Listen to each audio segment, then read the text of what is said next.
हरे कृष्णा। सभी भक्तों का स्वागत है। तो हम लोग अभी पिछले सप्ताह से शुरू किया था बहुत इम्पोर्टेंट विषय भक्तों से संबंध व्यवहार। यही सबसे महत्वपूर्ण है। अगर आप लोग भक्ति में अगर भक्तों के साथ रहना सीख गए तो आपको भगवत धाम जाने से कोई नहीं रोक सकता। भक्तों के साथ अगर रहना सीख गए हम लोग, भक्तों के साथ रहना मतलब भक्तों के साथ अगर अच्छा संबंध बना लिए तो भक्तों के साथ हम लोग रह जाएंगे अच्छे से, तो हम आराम से भगवत धाम उनका धोती पकड़ के निकल जाएंगे। तो धोती पकड़ने का मतलब ये नहीं कि धोती पकड़ के धोती खींच के धोती उतारी दो, ये नहीं। धोती पकड़ने का मतलब है कि उनके कहे हुए मार्गों पे चलना, उनके आदेशों का पालन करना। ठीक है, इसका मतलब ये होता है। तो इसलिए भक्तों के साथ संबंध व्यवहार ये बहुत सबसे इंपॉर्टेंट है, इससे इंपॉर्टेंट कुछ नहीं है। और भक्तों का संबंध व्यवहार अच्छा है तो भक्ति में बहुत जल्दी से तीव्रता के साथ प्रगति कर सकते हैं। तो इसमें हमने देखा आध्यात्मिक गुरु से कैसे व्यवहार करते हैं, वरिष्ठ वैष्णवों से कैसे व्यवहार करते हैं, जो सन्यासी उनका क्रम आता है, इसके बाद गुरु भाइयों का क्रम आता है। यहाँ तक कि मायावादी सन्यासियों को भी हमें प्रणाम करना चाहिए, उनका संग नहीं करना चाहिए, उनसे सुनना नहीं चाहिए, लेकिन उनको प्रणाम करना चाहिए। ये सब हमने सुना। फिर हमने ये भी सीखा कि जो भक्त वरिष्ठ होते हैं, उम्र में ज्यादा होते हैं, उनको भी हमें सम्मान देना चाहिए। भले ही वो भक्ति में नए नए जुड़े हों, लेकिन क्योंकि वो वरिष्ठ हैं, उम्र में ज्यादा है, तो उनको हमें सम्मान देना चाहिए। अगर दो वैष्णवों में आपसी कोई लड़ाई हो रही है, कुछ वाद विवाद हो रहा है, तो हमें किसी का पक्ष नहीं लेना चाहिए। ठीक है, अगर हम उस अथॉरिटी में हैं कि मैं इसमें कुछ कर सकता हूँ मीमांसा, तो अलग बात है। अदरवाइज हमें उसमें पक्ष नहीं लेना चाहिए किसी भी तरह से। ठीक है, तो ये हमने पिछले हफ्ते सीखा। आज हम लोग 4 पॉइंट नंबर 4 में पढ़ेंगे, पेज नंबर 50 नए बुक में।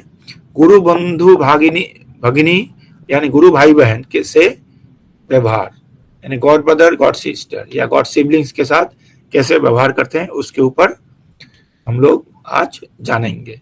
क्योंकि हमें मोस्टली क्या है ना, गुरु के साथ बहुत कम संबंध होता है। क्योंकि गुरु क्या करते हैं, वो प्रचार में रहते हैं।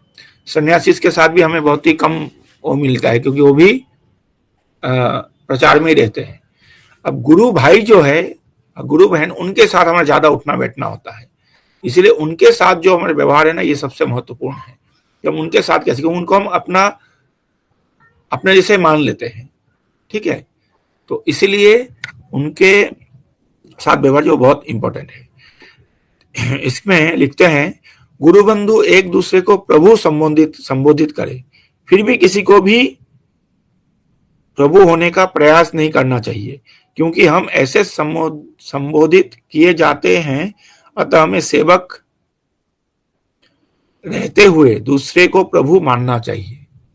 ठीक है, यानी एक दूसरे से हमें क्या बोलना है, प्रभु बोलना है। चाहे बहुत ज्यादा घनिष्ठ संबंध है, फिर भी प्रभु बोलना है, लेकिन अपने आप को प्रभु नहीं मानना है। भले मुझे दूसरा कोई प्रभु बोले तो मैं प्रभु नहीं मानना है अपने आप को।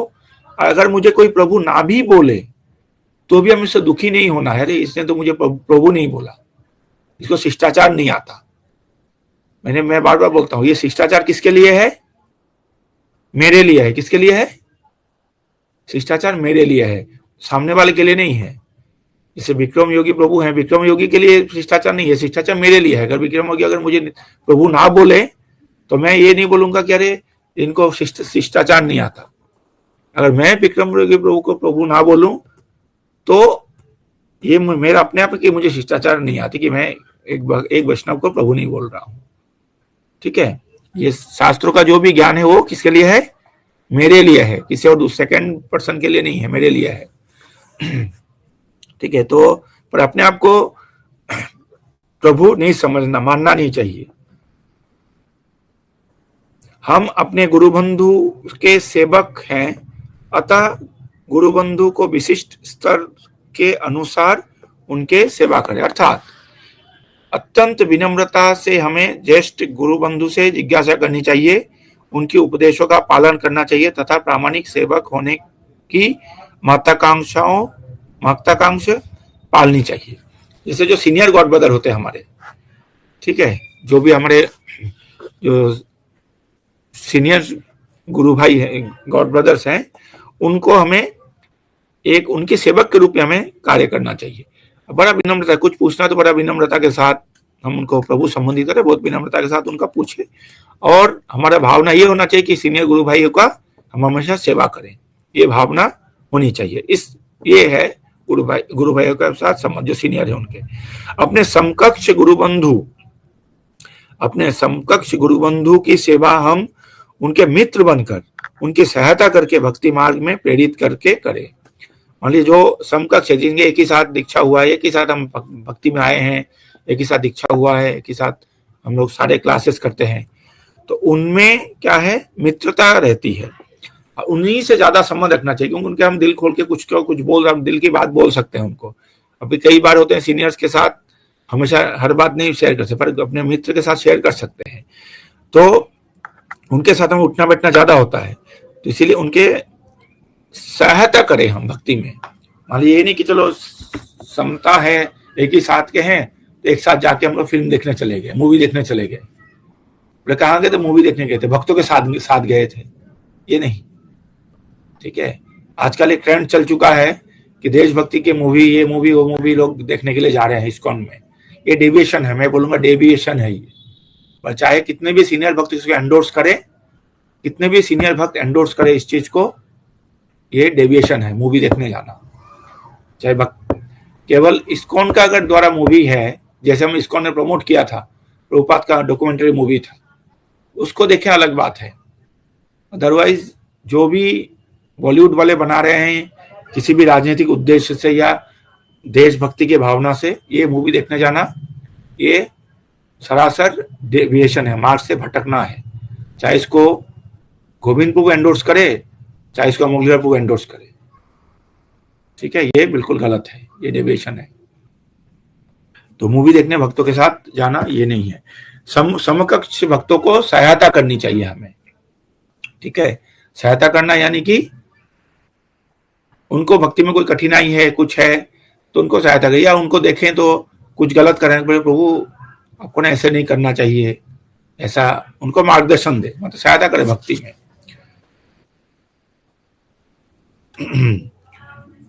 जो हमसे कनिष्ठ है, यानी हमसे जो छोटे हैं, बाद में आए हैं भक्ति में या बाद में दीक्षा हुई है, उनकी सेवा हमें उनका योग्य मार्गदर्शन करके, प्रोत्साहन देकर तथा उन्हें ज्ञान देकर करनी है। जो जूनियर भक्त है उनको ज्ञान दीजिए, उनको मोटिवेट करिए हमेशा।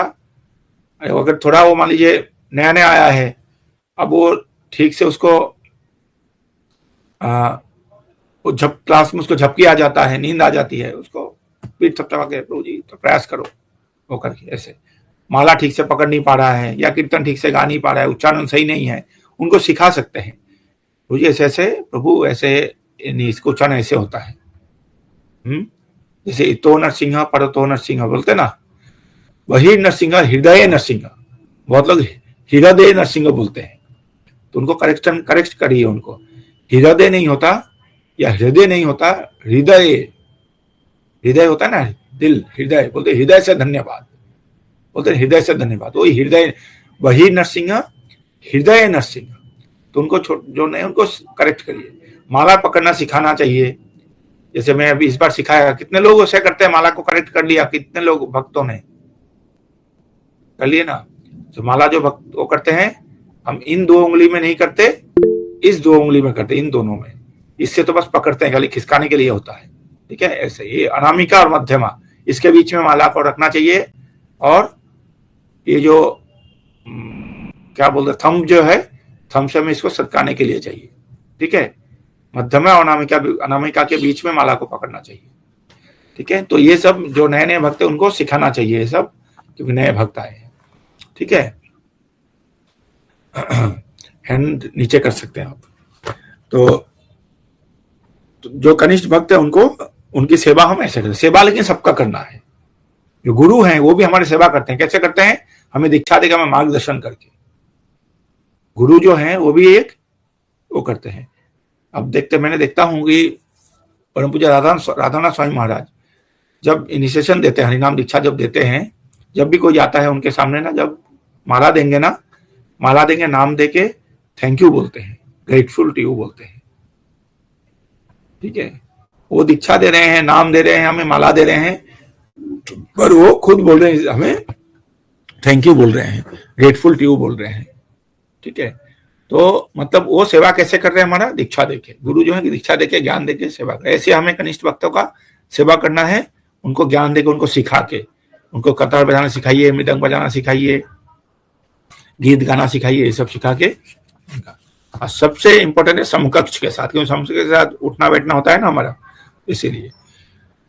और हम जब दूसरे गुरु बंधुओं से मिलते हैं तब नीचे झुककर ये प्रार्थना बोलनी चाहिए, वांछा कल्पतरुभ्यश्च कृपा सिंधुभ्येव च पतितानां पावनेभ्यो वैष्णवेभ्यो नमो नमः, ये बोलना चाहिए। आध्यात्मिक गुरु की आज्ञा के बिना गुरु बंधु को अपने व्यक्तिगत सेवक के रूप में कदापि स्वीकार ना करें।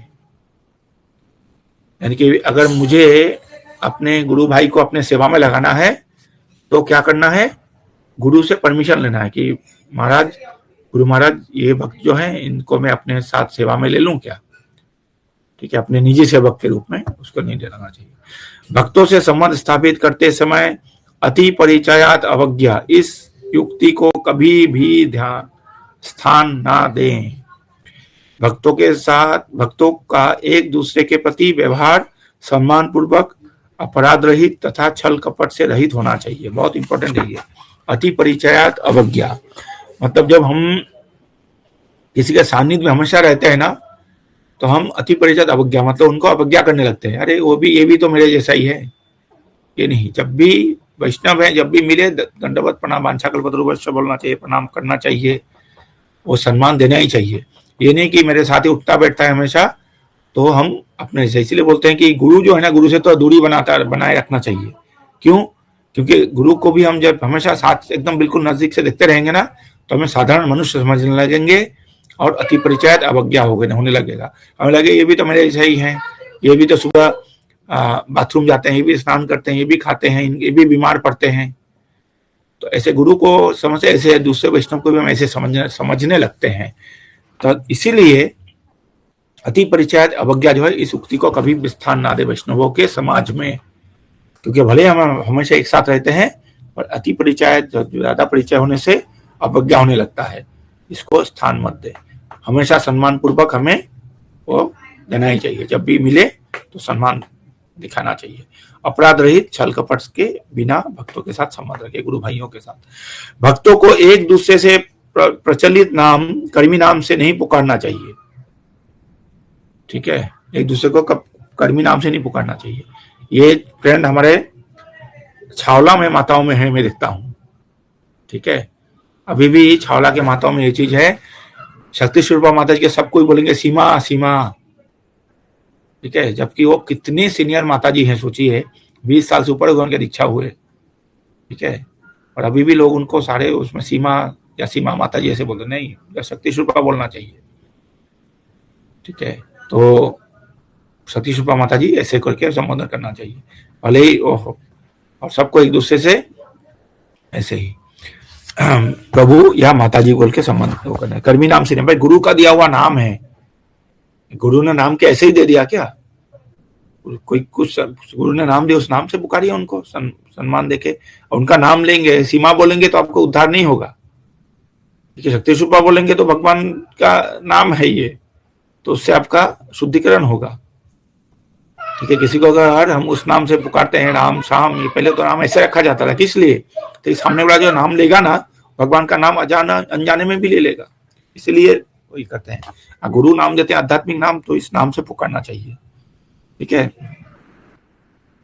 किसी को भी अपनी स्तुति, अपने कृत्य एवं अपनी योग्यता की बढ़ाई दूसरे भक्तों के सामने नहीं करनी चाहिए। सभी को यह जानकारी होनी चाहिए कि उनकी कोई भी योग्यता नहीं है। हम जो भी करने के योग्य हैं वो केवल गुरु एवं वैष्णव की कृपा मात्र से ही है। किसी की भक्तों को अपनी स्तुति और कृत्यों के बखान नहीं करना चाहिए दूसरे भक्तों के सामने, कि मैंने ये किया, मैंने वो किया, मैंने वो किया, ये नहीं करना चाहिए। ये सब जो है, ये समझे कि ये गुरु की कृपा है। एक बार प्रभुपाद को शिष्यों ने पूछा कि प्रभुपाद हमारे क्या क्वालिफिकेशन है कि हम आपके शिष्य बन गए, ठीक है, बट हमारा क्या वो था हमारे कि हम आपके शिष्य बन गए, आपके सब हो गया। प्रभुपाद ने बोला आप you don't have any qualification, आपका कोई क्वालिफिकेशन नहीं है, मैंने आपको योग्यता दी है, ठीक है, मैंने आपको योग्यता, आपका कोई क्वालिफिकेशन, आपका कोई योग्यता नहीं थी, कोई जीरो जीरो थे आप लोग, पर मैंने आपको योग्यता दी है। प्रभुपाद ने ये बोला अपने शिष्यों को। तो जो हमारे योग्यता है, जो भी आज हम बोल पा रहे हैं, जो भी आप कर पा रहे हैं, आज जो भी हम कहीं जाते हैं हमें माला पहनाते हैं, प्रभु प्रभु बोलते हैं, ठीक है, प्रभु भी प्रभु के साथ जी भी लगाते हैं। पहले तो जी नहीं लगाते थे, केवल हम लोग पार्ले जी सुनते थे, बिस्कुट के साथ ही जी लगता था। आज हमारे साथ भी जी लगाते हैं लोग, भक्त लोग, ठीक है। ये सब किस लिए है? क्योंकि प्रभुपाद का, ये सबको प्रभुपाद का दिया हुआ है, गुरु का दिया हुआ है, इसलिए हमें अपने योग्यता का बखान नहीं करना चाहिए। एक बार एक तो किसी कवि ने लिखा है, मैं वो भूल रहा हूँ एग्जैक्ट स्टेटमेंट, पर इस तरह का है कि मुझे पता है कि आप सब कुछ, दुनिया का सारा काम आप कर सकते हैं। कवि लिख रहे हैं कि मुझे पता है कि दुनिया का सारा काम आप कर सकते हैं, पर केवल अपनी जो गुणगान है ना, वो आप दूसरों के लिए छोड़ दीजिए, ठीक है। ये कवि एक्चुअली ये व्यंगात्मक वो है, सरकास्टिकल माने कमेंट है, पर वो कवि ऐसे लिख रहे हैं, बोले मुझे पता है कि आप दुनिया का सारा काम आप कर सकते हैं, सब काज करने में आप समर्थ हैं, पर केवल आप अपनी जो स्तुति है ना, वो दूसरे के लिए छोड़ दीजिए, ठीक है। ये सरकास्टिकल कमेंट है, लेकिन बड़ा अच्छा वो है। तो इसलिए अपना बखान जो है कि नहीं करना चाहिए किसी के सामने, दूसरे वैष्णव गुरु के सामने भी नहीं, दूसरे नहीं, गुरु के सामने तो बिल्कुल नहीं कि मैंने ये किया, मैंने ये किया, मैंने ये किया, मेरा वो है, ये सब नहीं। तो ये बखान नहीं करना चाहिए। ये सब क्या है? गुरु की वो है। मैंने एक बार पहले भी स्टोरी सुनाया था, जो वो सांप वाला, जो शिव जी के गले में सांप, शिव जी और भगवान विष्णु मिलते हैं, सुनाया था मैंने। शिव जी और भगवान विष्णु एक बार मिलते हैं आपस में, तो जो शिव जी अपने गले में सांप रहता है, भगवान विष्णु जो गरुड़ देव पे आए हैं, तो गरुड़ देव जो हैं, गरुड़ क्या करते हैं? गरुड़ का आहार कौन है? सांप है, सांप है ना, गरुड़ सांप को खा जाता है। पर सांप जो है ना, शिव जी के गले में है, गरुड़ को देख के बार बार ऐसे करके ऐसे कर रहा है, और गरुड़ को गुस्सा आ रहा है, लेकिन गरुड़ कुछ कर नहीं रहा है, क्योंकि शिव जी के गले में है ना। गरुड़ बोल रहा है कि बच्चों, ये जो तू फुफकार रहा है ना मुझे देख के, ये फुफकार जो है ये तेरी अपनी नहीं है, उनके गले से उतर कर तब फुफकार तो मानूंगा, ठीक है। तो हमारा जो फुफकार है अभी, जो हम लोग इतना वो कर रहे हैं ना, ये इसलिए क्योंकि हम लोग प्रभुपाद के मिशन में है, प्रभुपाद के संस्था में, इसीलिए। नहीं तो बाहर हमें कौन पूछता है? बाहर कोई नहीं पूछता, यहाँ पर ही हमें बोले ना जी लगाते हैं प्रभु जी, नहीं तो पहले सिर्फ पार्ले जी ही सुनते थे हम लोग, ठीक है। तो हमारा जो ये सब कुछ है गुरु का दिया हुआ है, गुरु के चलते हम लोग इतना फुफकार माने फुफकार रहे हैं। नहीं तो हमें बाहर जाएंगे तो हमें बोलती वो करके कोई हमारा कोई हमें पूछेगा नहीं, ठीक है। तो ये समझना चाहिए गुरु की कृपा है ये, जो भी हम आज समाज में जो भी हमारा जो कुछ भी है। यदि गुरु बंधु या गुरु बहन किसी कारणवश कष्ट में हो, जैसे परिवार में किसी की बीमारी अथवा सदस्य की मृत्यु अथवा किसी कारण से उत्पन्न मानसिक उद्वेग हो, ऐसे समय सांत्वना एवं उनकी यथासंभव सहायता करनी चाहिए। संकट के समय आवश्यकता होने पर जो मदद करता है वही सच्चा मित्र होता है। समझ गए? ये हमने बचपन से ये चीज स्टोरी आप लोगों ने सुना होगा कि एक बार दो दोस्त जंगल में जाते हैं, दो दोस्त जंगल में जाते हैं, तो एक भालू आ जाता है। तो जब भालू आ जाता है ना, तो एक दोस्त जो है वो पेड़ के ऊपर चढ़ जाता है, उसको पेड़ पे चढ़ना आता था, उसने दूसरे को छोड़ के पेड़ पे चढ़ गया। दूसरा दोस्त जो है वो, उसको पेड़ पे चढ़ना नहीं आता था, उसने क्या किया, वो लेट गया और मरने का सांस रोक के वो हो गया, थोड़ी देर सांस रोक के रुक गया। भालू सामने आया, आके उसको सूंघ सांघ के चला गया, ठीक है, क्योंकि उस दोस्त को पता था कि भालू जो है मरे हुए इंसान को शिकार नहीं करता, भालू खाता नहीं है। तो उसने लेट के अपना चुपचाप हो गया, उसे सुनसान के कानकुन में सूंघ के चला गया। जब चला गया तो थोड़ी देर बाद वो दोस्त जो है ऊपर से पेड़ से उतरा, उतर के बोला कि भालू ने आपके कान में क्या बोला, भालू ने आपके कान में क्या बोला, वो करके आपको तो खाया भी नहीं, कान में कुछ बोल के चला गया, क्या बोला? बोले कि भालू ने ये बोला कि जो विपद के संकट के समय जो दोस्त होता है वो वही सच्चा दोस्त होता है। तो दोस्त जो है वो भी समझ गया। यानी कि अगर आप जो गुरु भाइयों की हमें जब संकट में तो उनकी मदद करनी चाहिए, उनके सांत्वना देना चाहिए, उनके साथ खड़े होना चाहिए। घर में किसी का कोई बीमार हो, कोई मृत्यु हो जाए, कुछ हो जाए, कोई भी संकट हो। भक्तों के आपसी संबंध की परीक्षा मुसीबत के समय ही होती है। इन घटनाओं के समय उन्हें भौतिक समझकर हमें उन्हें दुर्लभ नजरअंदाज नहीं करना चाहिए। जैसे मान लीजिए संकट आए तो बोला अरे ये तो दुख की घड़ी आएगी ही, शास्त्रों के उस समय शास्त्रों का ज्ञान नहीं देना चाहिए हमें। शास्त्रों का ज्ञान किसके लिए है?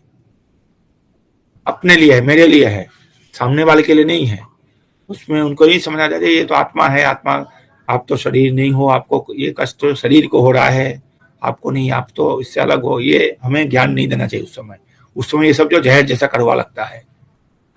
घर में किसी की मृत्यु हो जाए उस समय जाके अगर हम लोग ऐसे वो सांत्वना देंगे ना, मैंने इस तरह की बातें बोलेंगे शास्त्रों से, उस समय वो जहर के समान प्रतीत होता है। इसीलिए उस समय सांत्वना देना चाहिए, बिल्कुल सेंसिटिविटी। इसलिए हमें एक मनुष्य का जो सेंसिटिविटी होता है ना वो हमें वो करना चाहिए। मैं बोलता हूँ भक्ति स्वामी महाराज बोलते हैं, in trying to become devotees sometimes we forget that we are human beings. हम भक्त बनने के चक्कर में कई बार हम ये भूल जाते हैं कि हम एक इंसान हैं। तो हम जो इंसान है हमें कभी भूलना नहीं चाहिए। इंसान की जो संवेदनशीलता है, सेंसिटिविटी है, ये हमें बरकरार रखनी चाहिए। भक्तों के साथ संबंध में ये दिखाना चाहिए बार बार। ठीक है, तो ये वो है। और यदि कोई भक्त किसी कारणवश भक्ति सेवा के मार्ग से पथभ्रष्ट हो गया है या गई हो तथा काफी दिनों से भक्तों के संग में ना हो, तो वह माया में है ऐसा कहकर उसका तिरस्कार ना करे अथवा उस पर इस प्रकार की टिप्पणी ना करे जिससे वो आध्यात्मिक गुरु के चरण कमलों से पुनः दूर चला जाए। प्रत्येक व्यक्ति द्वारा उसे प्रेम, उत्साह एवं मैत्री मिलनी चाहिए, जिससे उसे यह आभास हो कि वह पुनः अपने घर एवं भक्तों के संग में वापस आ गया या गई है। समझ गए? बहुत इंपॉर्टेंट है ये। कई लोग जो भक्ति मार्ग में कुछ दिनों के लिए किसी कारण बस छूट जाते हैं, नहीं आते, काफी दिनों तक नहीं आते। तो हमें ऐसा नहीं कि चलो ये तो पथभ्रष्ट हो गया, ये माया में गिर गया, ये ऐसे बोल के हमें उसको टिप्पणी नहीं करना चाहिए। हमें उसको सहायता करना चाहिए, सांत्वना देना चाहिए और उसको हमेशा वेलकम करना चाहिए। वो ऐसा करना चाहिए कि वो पुनः वापस आ जाए। अगर पुनः वापस आए तो फिर उनको फिर सब लोग ऐसे अरे माने अजीब उस पर नहीं देखना चाहिए कि आप तो आते ही यार, कितना दिनों बाद आए, कहाँ चले गए थे, माया में गिर गए थे आप, हम तो हमें बड़ा टेंशन हो रही थी आपके लिए। ऐसा नहीं, उनको अच्छे से उनको व्यवहार करना चाहिए। उनको वो जो भूली बातें हैं, पिछली बातें, उसको याद नहीं दिलाना चाहिए, उस बातों का जिक्र ही नहीं करना। उसको बस वेलकम करो, उसको आराम से उनको प्रेम से उनको संबंध, प्रेम से उनको समझाओ, उनका प्रेम से उनको प्रसाद खिलाओ, प्रेम से बातचीत करो। जैसे कुछ पिछले बातें भूल ही गए हो, उनको पिछली बातें याद दिलाने का आवश्यकता नहीं है कि आप माया में गिर गए थे, क्या हुआ था, क्या, कोई जरूरत नहीं है आप समझ वो करने का। ठीक है, तो ये इससे वो दोबारा गुरु के चरण में दोबारा आ जाएंगे। अगर आप उसके माने कोई अगर पथभ्रष्ट हो गया है, कोई पथभ्रष्ट हो गया है और आप अगर उसको वापस ले आए गुरु के चरणों में, इस्कॉन में, तो आपसे गुरु इतना प्रसन्न होंगे या प्रभुपाद इतना प्रसन्न होंगे जिसका कल्पना आप नहीं कर सकते। आप अगर किसी नए भक्त को ये नया भक्त बनाते हैं ना, अगर मान लीजिए आप 10 नया भक्त बनाए या 100 नया भक्त बनाए आप, उससे आपको जितना लाभ नहीं मिलेगा। अगर एक बिछड़े हुए गुरु भाई को अगर वापस लाए, उससे अधिक लाभ मिलेगा आपको, अधिक कृपा मिलेगी उससे। जो आपके गुरु भाई जो भले सीनियर हो आपसे या जूनियर हो, जो चला गया छोड़ के, उसको वापस अगर ले आए ना गुरु के सेवा में, इस्कॉन में वापस अगर जोड़ दिया, तो आप 100 भक्त बनाएंगे नए, उससे ज्यादा प्रसन्न गुरु होंगे एक गुरु भाई को वापस लाएंगे तो। ठीक है, तो ये बहुत इंपॉर्टेंट है, इसलिए उनसे ऐसा व्यवहार करिए। कोई अगर चला भी गया ना, उनके साथ आप मैत्री का संबंध रखिए। कोई चला गया उसके साथ भक्ति की बात मत करिए, ऐसे ही मतलब नॉर्मल बात करिए, लेकिन फ्रेंडशिप रखिए, बनाए रखिए, ताकि आपके फ्रेंडशिप के चलते कभी वो दोबारा वापस आने का उसको चांस रहेगा। अगर आप फ्रेंडशिप उससे तोड़ दिए कि ये तो भक्ति छोड़ दिया, इससे वो नहीं करेंगे, हाँ, ऐसा ना हो कि उसके फ्रेंडशिप के चलते आपकी भक्ति डमाडोल हो जाए। आपको भी ऐसे स्ट्रांग आपके बाकी भक्तों के संग भी करना है, और साथ में उनको उनके साथ फ्रेंडशिप रखना है, लेकिन भक्ति की बातें कम करनी है, ताकि उसको आपका फ्रेंडशिप से मैंने आपको ये लगे मैं उसके साथ आपके साथ हूं हमेशा, भले आप भक्ति में नहीं हो लेकिन मैं आपके साथ हूं, आपको ये उसको फीलिंग रहे ना, तो पूरा चांस है कि एक दिन वो वापस आ जाएगा। अगर वो उसको आप वापस ले आए तो गुरु की इतनी कृपा मिलेगी आपको, प्रभुपाद की इतनी कृपा मिलेगी, आप कल्पना नहीं कर सकते। ठीक है, तो ये बहुत इंपॉर्टेंट चीज है भक्तों के बीच संबंध के वो है। फिर 5वां पॉइंट है वैष्णवों को कैसे करके संबोधित करें। ठीक है, मैं 5 तक करके आज समाप्त कर देंगे। श्रील प्रभुपाद को कृष्ण कृपा मूर्ति संबोधित करें, हिज डिवाइन ग्रेस बोलते हैं ना हम लोग, हिज डिवाइन ग्रेस यानी कृष्ण कृपा श्री मूर्ति, ऐसे श्रील प्रभुपाद को संबोधित करें। तथा गुरु एवं सन्यासी को परम पूजनीय, हिज होलीनेस, परम पूजनीय, ऐसे संबोधित करना चाहिए। ब्रह्मचारियों के नाम के पश्चात ब्रह्मचारी संज्ञा होनी चाहिए। जैसे मैं लिखता हूँ ना, कभी कोई देखते हैं अगर कोई ब्रह्मचारी आते हैं, जैसे सुदामा पे होता है तो मैं लिखता हूँ सुदामा दास ब्रह्मचारी लिखता हूँ ना मैं, तो इस तरह का ब्रह्मचारी संबोधित संज्ञा देनी होनी चाहिए, जैसे कृष्णदास ब्रह्मचारी। ठीक है, गृहस्थों को अधिकारी सर्वनाम तथा सन्यासी को महाराज, कभी कभी स्वामी या गोस्वामी के सर्वनाम से संबोधित करें। जैसे सन्यासी को महाराज बोलते हैं ना हम लोग, कोई भी आते हैं तो, या स्वामी बोल के संबोधित करें। गुरु बंधु के नाम का आरंभ श्रीमान शब्द से करें। ठीक है, हम लोग लिखते हैं अक्सर श्रीमान लिखते हैं, और इस ऐसे हम लोग लिखते हैं श्रीमान या श्रीमती, ऐसे वो करते हैं। या एक और भी है, हम लोग जैसे पूज्यपाद भी लिख सकते हैं। ठीक है, ब्रह्मचारी के आगे जैसे हिज ग्रेस लिखते हैं ना, ऐसे पूज्यपाद, श्रीमान लिख सकते हैं या पूज्यपाद लिख सकते हैं, कोई वो नहीं है। और परम पूज्य तो महाराज के उसमें आएंगे, गुरु महाराज के या सिर्फ उसमें सन्यासियों में। ठीक है, तो आज यहाँ पर वो करते हैं। अन्य भक्त हमें उन्हें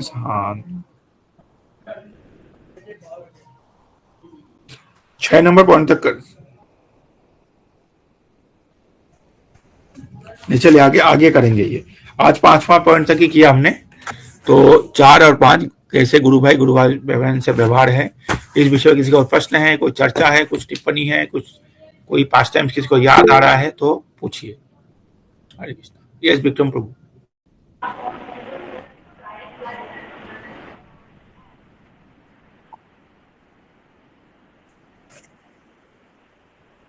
हाँ, हम लोग लिखते नहीं है ऐसे, पर ऐसे लिखा जाता है। जैसे मेरे नाम के पीछे जैसे लिखे हैं नित्यानंद राम दास अधिकारी लिखना चाहिए, क्योंकि मैं गृहस्थ हूँ इसीलिए।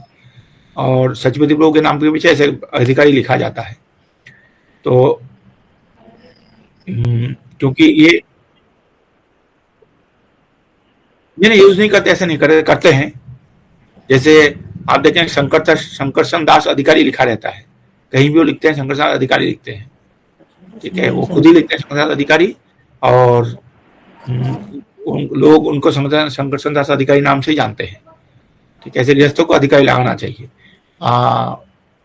जैसे आप बंगाल में जाएंगे ना, बांग्लादेश में जाएंगे, बंगाल में जाएंगे, तो जो भी गृहस्थ भक्त होंगे ना, उनको अगर नाम पूछेंगे ना, तो अपना नाम बताएंगे कृष्णदास अधिकारी या श्याम सुंदर दास अधिकारी, वो अपना नाम ऐसे बताएंगे। हम लोग नहीं बता, हमें आदि नहीं है, तो क्योंकि हम लोग एक्चुअली यूथ फोरम से बड़े हुए थे, यूथ फोरम में मोस्टली ब्रह्मचारी होते हैं, तो उससे हम लोग उस बैकग्राउंड से आते थे, और प्रभु जी से ही हो जाता है। पर ऐसे अपना नाम जब बताए तो साथ में सब वो लगाना चाहिए। ठीक है, अधिकार पर हम किसी को बुलाए,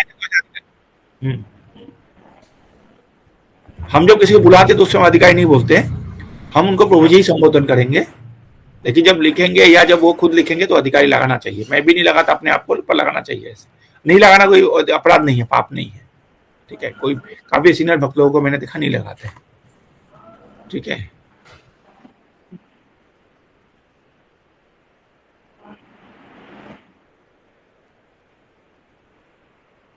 नहीं नहीं नहीं नहीं, वो नहीं, वो तो अधिकारी उनका सरनेम होता है। जैसे स्वामी सरनेम भी होता है।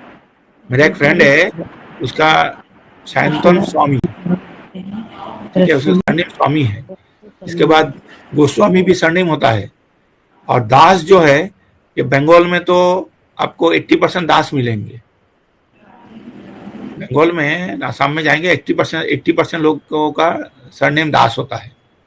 ठीक है, तो ये वो नहीं है। गोस्वामी भी सरनेम है, स्वामी भी सरनेम है, अधिकारी भी सरनेम है, ये सब सरनेम है। सन्यासी भी सरनेम होता है। तो ये सब सरनेम होता है। तो पर ये अधिकारी जो है ना, ये अधिकारी मतलब वो गृहस्थ को अधिकारी बोला जाता है, संबोधन को किया जाता है, ताकि पता चले कि माने ये गृहस्थ है या ब्रह्मचारी है। गृहस्थ में अधिकारी लगा दो, ब्रह्मचारी में ब्रह्मचारी लगा दो। ठीक है, उससे पता चल जाता है। ये डिस्टिंक्शन के लिए, ऐसे कोई वो नहीं है। हरे कृष्णा प्रभु जी, प्रणाम। धन्यवाद प्रणाम प्रभु जी। हरे कृष्णा प्रभु जी। जैसे इस में दे रखा कि जैसे ब्रह्मचारी संज्ञा होनी चाहिए, जैसे कृष्णदास ब्रह्मचारी, गृहस्थों के अधिकारी को सर्वनाम सन्यासी। जैसे कि और व्याकरण में भी जैसे संज्ञा सर्वनाम दिया गया, इसमें भी यही क्वेश्चन आ रहा है। वही वाला, हाँ, इसका मतलब वही वाला सेम। हाँ, सर्वनाम यानी क्या होता है कि प्रोनाउन। हाँ जी, प्रोनाउन, हाँ, नाउन के उसमें जैसे उस, तो इसलिए ये सर्वनाम हो गया। और संज्ञा, संज्ञा मतलब क्या बोलते हैं? संज्ञा के किसको बोलते हैं प्रभु जी? मतलब वही है आपका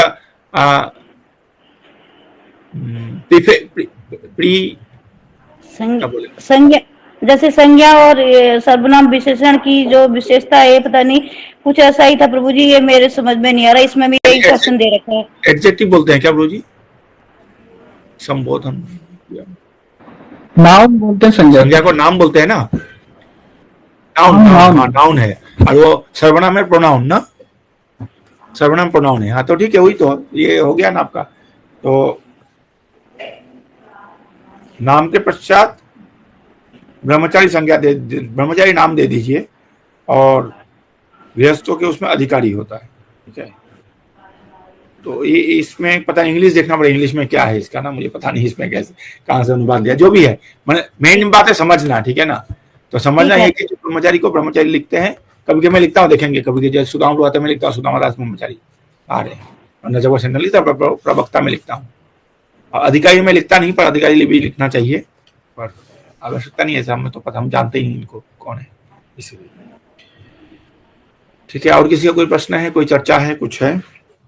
क्योंकि बहुत इंपॉर्टेंट विषय था आज तो ये, क्योंकि हम ज्यादातर संबंध जो है हम भक्तों के बीच, गुरु भाई गुरु बहनों के साथ ही उठना बैठना होता है, उनके साथ ही चलना फिरना होता है। तो इसीलिए उनको सम्मान देना, इसको हम कई बार डाइल्यूट कर जाते हैं इस चीज को, तो इसको डाइल्यूट नहीं होने देना है, और ऐसे हमें संबंध बना के रखना है। ठीक है, तो यहाँ पर हम विराम देते हैं।